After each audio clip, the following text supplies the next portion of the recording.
Welcome to With Welmer Anderson. For those of you who've never seen my channel before or never seen any of my videos, let me take a moment to explain to you what my channel is about and what I'm all about. My channel is about bringing you information, economic, political, and business related information in simple English. Why I did this was because years ago I used to watch CNBC on TV, trying to understand what they're trying to tell me, and by the time I understood what they told me, they'd be on to the next subject. So for those of you who want to learn in English terms, that my goal is to teach you political, economic, and terms that are related to business in simple terms. Today, we're going to talk about comparing an IPO, initial public offering, to a SPAC, a special purpose acquisition company. Let me start by saying the first IPO was founded almost 400 years ago. It was also the first stock exchange to trade. It also, and still remains by today's dollars, the largest company in the history of the world. Let's talk about some IPOs that we've seen come to light. There's AT&T, obviously, the Bank of China, General Motors. Those are successful, but then there's been a couple that haven't been, such as Vonage, that went through a lot of problems legally. And I know if you remember back to a company called Pets.com with that irritating little puppet that they had that they promoted and spent, I believe, a great deal of their budget on one ad for the Super Bowl. And they were an IPO, they didn't do well. There's also Anna Newman's WeWorks, which the expenditures went so high that they couldn't get the IPO through.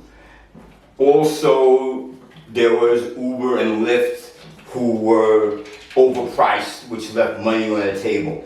So why would someone want to do an IPO? The principal reason is fundraising for expansion, marketing, and also to reward the initial investors in the company. How it works? Well, there's an investment banker, such as a Goldman Sachs. And what they do is they will provide financing for you to do an initial public offering. But the process sort of begins with typically after the concept, there's a friends and family round in which the friends and family, this is how you form a company really. Before you get to the IPO process, the friends and family round, which the friends and family will participate money into your venture. Then typically there's an angel investor. Again, this is building a company before you get to the IPO process.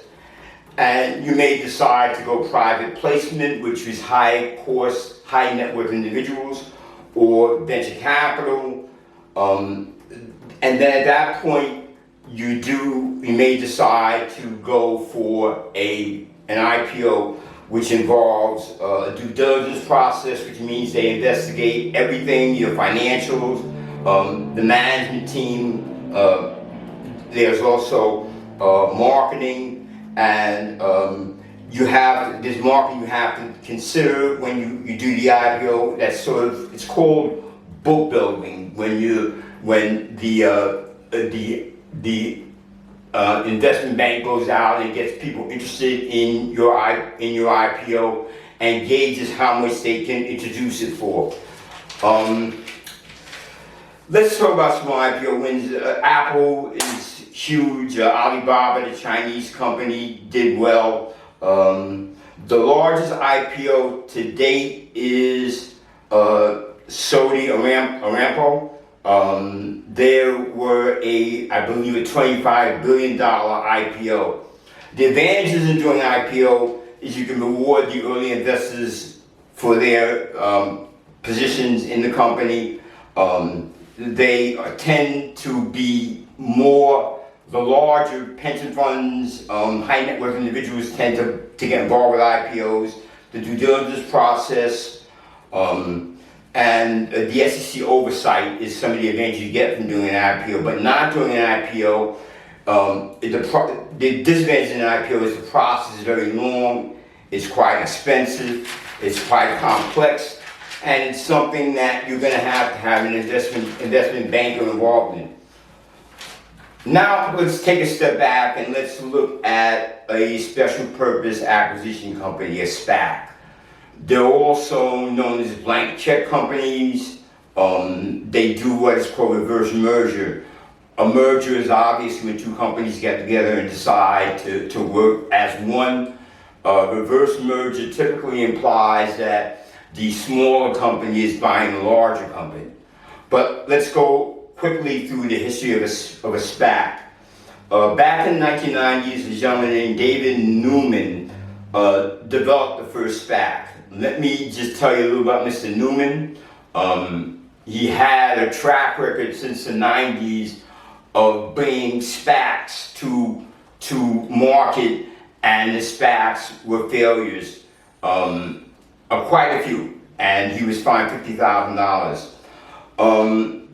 Okay, so SPACs are now back in vogue. Back in the 1990s, they weren't. In about 2003, there was about 70 SPACs producing $100 billion, and today there's about 400 SPACs, and more to come. Now let's talk about some famous SPACs. One, may not be resolved at the time of this video. That is the United Wholesale Mortgage. I believe they're the second largest retail mortgage company in the United States, 35-year-old company. But another famous SPAC, and that may be the largest SPAC right now.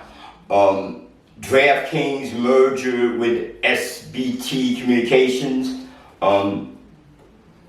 You have to beware of SPACs. SBT Communications bought some baggage along that made the SPAC when it came out negative. Now, an interesting one is the Percy Square Fund and their purchase of 10% of Universal Music Corp. Universal Music Corp owns Motown. They own, I believe Lady Gaga's done material for them. They're a very large company. They own Abbey Road Records. And the reason why I bring up this particular SPAC is because you need to watch this, because what may happen with this SPAC may open up another area within SPACs that can offer you opportunity. Okay, some of the SPACs that did not do well, or one that comes to mind is Nikola, the car company. There's a company that raised billions of dollars, and have not produced a single item.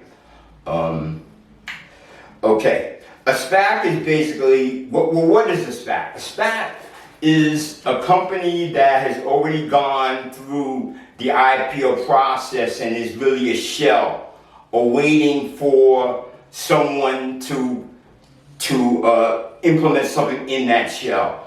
And what you would do as an investor in the SPAC is that you're sort of investing in the person, his history or her history, her knowledge, her contacts, and you get issues of the SPAC, warrants, stock. But the thing with the SPAC is within 2 years, the person has to implement something with the SPAC, or they have to return the money to the initial investors. The obvious problems with that is that it's a tremendous gamble. You're betting on the reputation and the knowledge of the person, and that's a premium. For putting together a successful SPAC, the sponsor can get 20% of the profits for that.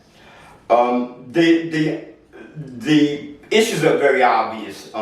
You're giving someone a blank check, and you're counting on them to, within a 2-year period, turn that into a company that can list on a stock exchange and be worthy of something.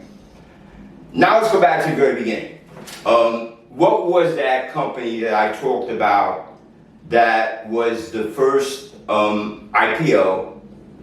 It was the first first time stock was at exchange. That company was called the Dutch East India Company. To give you an idea how big they were, this was in 1604.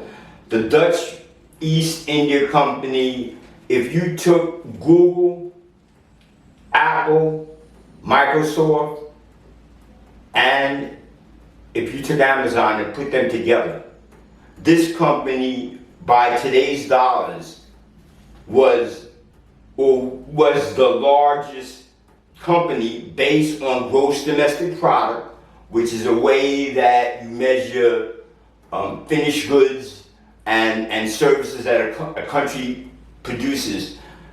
They were about 9 to 10 trillion of today's dollars. Think of the world economy today is only $80 trillion. They had about 1/10 of the wealth. Well, I thank you again for your time, and the next video coming along will be on comparing an IPO, initial public offering, versus an ICO, initial coin offering. I thank you very much. Give me a thumbs up, give me a like, give me a subscription. I want to bring you more. Again, thank you and have a good day.